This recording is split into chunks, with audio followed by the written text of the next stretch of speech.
เพื่อนๆเดี๋ยวผมจะมาแนะนำวิธีการแกะเห็ดนะครับแล้วก็วิธีการเตรียมเห็ดเพื่อจะเอาเข้ากับโรงเรือนนะครับนี่เลยเวลาที่เราไปซื้อก้อนเห็ดมานะครับเขาจะมาลักษณะแบบนี้เลยเขาจะมีจกอุดมาให้แล้วก็จะสังเกตเชื้อมันจะเดินเต็ม 100% นะครับก็คือสังเกตมันจะขาวตั้งแต่บนลงล่าง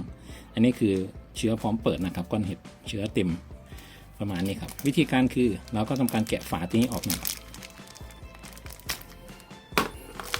สังเกตครับเพื่อนๆเขาจะมีตัวนี้จุกอุดไว้เพื่อป้องกันไม่ให้เชื้อเห็ดแล้วก็สิ่งที่เขาทำการบ่มเนี่ยหลุดออกมานะครับเราก็แกะตัวนี้ออกมาเนี่ยครับนี่เป็นจุกอุดสังเกตครับเพื่อนๆอยู่ในรูเนี่ยมันจะมีเชื้อเห็ดที่เดินเข้ามาแต่สังเกตมันจะมีเม็ดเล็กๆพวกนี้ครับนี่เขาเรียกว่าเมล็ดข้าวฟ่างสิ่งที่เราจะต้องทำเลยก็คือเราจะต้องแกะเมล็ดตัวนี้ออกนะครับเพราะว่าไม่งั้นเดี๋ยวเห็ดเขาจะแทงออกมาไม่ได้นะครับนี่มันก็จะเขี่ยออกมาตอนเขี่ยก็ให้ระวังนิดนึงแล้วกันนะครับอย่าให้เขาเข้าไปลึกมากนะครับเนี่ยเราแกะมานิดเดียวเองครับเพื่อนๆเนี่ยแค่นี้สังเกตเราเอาเมล็ดข้าวฟ่างออกนิดเดียวนะครับเพื่อให้เห็นตัวเชื้อตัวก้อนเนื้อข้างในนะครับแค่นี้เองครับเพื่อนๆหลังจากนั้นเราก็ทำการเปิดอันนี้เป็นเทคนิคของผมเองแล้วกันแต่นี้ผมจะเอาตัวนี้ขึ้นมานะครับนี่สังเกตเวลาที่น้ำเวลาผมเข้าไปข้างในเนี่ยมันจะทำให้ตรงนี้นะครับช่วยกันไม่ให้น้ำเข้าไปที่ก้อนนะครับข้อเสียถ้าเกิดว่าน้ำเข้าไปในก้อนได้มันจะมีลาเหลืองนะครับข้างในมันทำให้เชื้อเห็ดเราเน่าแล้วก็จะทำให้การเจริญเติบโตของเห็ดเราช้าลงหรือบางทีอาจจะเสียไปเลยนะครับนี่ก็เป็นอีกวิธีหนึ่งนะครับอย่างนี้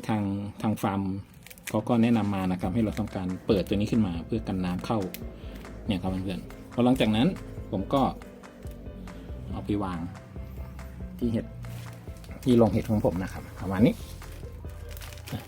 ทีนี้วิธีการวางสังเกตข้างบนผมจะเป็นสปริงเกอร์ข้างล่าง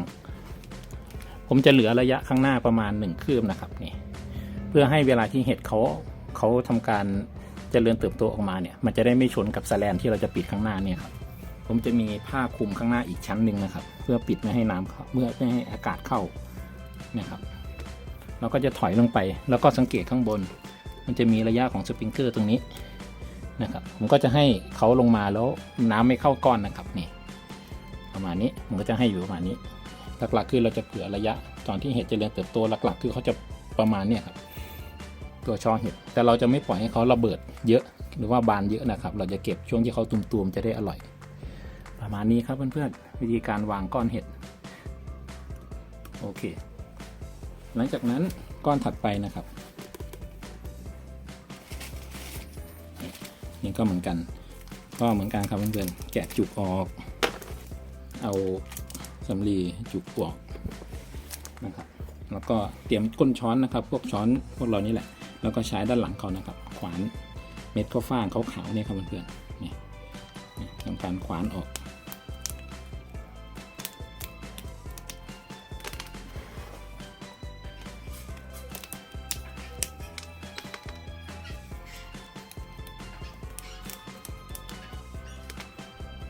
นะครับเรียบร้อยสังเกตไม่ให้มีเม็ดข้าวฟ่างอยู่ข้างหน้าหรือว่าไม่ให้ไปขวางทางเจริญเติบโตของตัวเห็ดเรานะครับเนี่ยแค่นี้ครับเพื่อนๆสังเกตผมจะไม่ทำให้ตัวโครงสร้างเขาพังนะครับแล้วหลังจากนั้นก็เปิดตัวพลาสติกขึ้นมาครับทำเป็นร่มให้เขาแค่นี้ครับเพื่อนๆหลังจากนั้นเราก็ไปวางแล้วที่สำคัญนะครับเพื่อนให้เราทำการจดบันทึกวันที่เราวางก้อนเห็ดแล้วก็เปิดเห็ดด้วยนะครับเราจะได้รู้ว่าก้อนเห็ดเรามีประสิทธิภาพแค่ไหนใช้เวลากี่เดือนนะครับกว่าจะตั้งแต่วันแรกที่ลงจนถึงวันที่ไม่ออกแล้วนะครับเพื่อนๆของผมก็เฉลี่ยประมาณ5 เดือนนะครับก็ถือว่าคุ้มลงทุนอันนี้ของผมซื้อมาก็85 ก้อนนะครับเพื่อนๆก็ดูอยู่กันได้ยาวๆเลยนะครับแรกๆก็จะออกเยอะหลังๆก็จะออกสลับกันไปแต่มีกินทุกวันนะครับเพื่อนๆนี่คือข้อดีแล้วก็วิธีการแลบตู้เนี่ยเหมือนที่ผมบอกถ้าเกิดว่าตู้เราน้ำเข้าเขาเรียกว่ามีระบบการรักษาความชื้นแล้วก็ลมเข้ามาปะทะที่ก้อนเห็ดโดยตรงไม่ได้แล้วก็น้ำไม่เข้าก้อนเห็ดนะครับมันก็จะทำให้ตู้เราเนี่ยมีประสิทธิภาพแล้วเห็ดเราก็จะออกได้ตลอดอายุการใช้งานของเขาเลยนะครับเพื่อนนี่ประมาณนี้ครับโดยชั้นนี้ของผมจะวางอยู่ที่แถวละ14 ก้อนนะครับ เดี๋ยวผมจะวางซ้อนกันทั้งหมด3ชั้นนะครับซึ่งตู้ผมมี2ชั้นนะครับชั้นบนชั้นล่างนี่ครับผมจะมีซีมิงเกอร์ทั้งหมดทั้งสองอันเลยประมาณนี้ครับเพื่อนๆโอเคเดี๋ยวเพื่อนๆมาดูกันอีกทีนะครับเดี๋ยวผมจะประกอบให้เรียบร้อยนั่นคือวางเห็ดให้เรียบร้อยทั้งหมด85ก้อนนะครับโอเคครับเดี๋ยวมาเจอกันโอเคครับเพื่อนๆก็เป็นที่เรียบร้อยนะครับผมได้ทำการติดตั้งเห็ดนะครับเข้าไปในตู้จำนวนทั้งหมด85ก้อนเป็นที่เรียบร้อยแล้วนะครับให้เพื่อนๆดูประมาณนี้เลยครับนี่ก้อนที่85ปกติมันจะได้84นะครับนั่นเองอยากให้มันลงตัวง่ายๆนี่ครับประมาณนี้โอเคเดี๋ยวผมจะเปิดน้ำให้เพื่อนๆดูนะครับว่าหลังจากที่ระบบได้มีการเริ่มสเปรย์น้ำลงมาเนี่ยจะประมาณไหน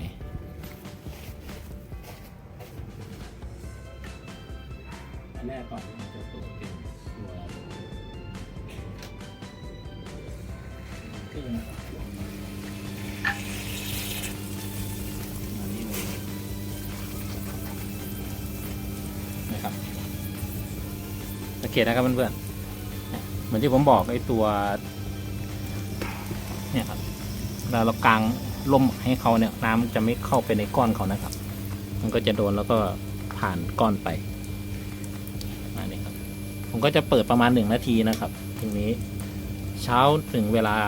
เย็น1 เวลานะครับอันนี้สำหรับสปริงเกอร์ที่เป็นน้ำนะครับจนถึงหัวน้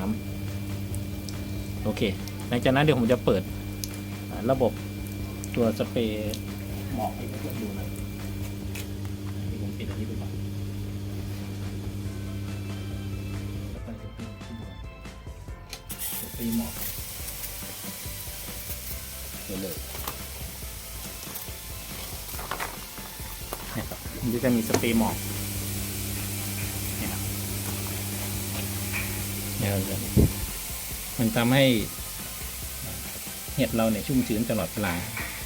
ผมจะสเปรย์ประมาณ1 นาทีนะครับเพราะว่าขั้นต่ำของเครื่องเนี่ยเขาจะอยู่ที่1 นาทีประมาณนี้ครับเพื่อนๆเอาไว้เป็นไอเดียได้เลยนะครับสำหรับยุคข้าวย่างหมากแพง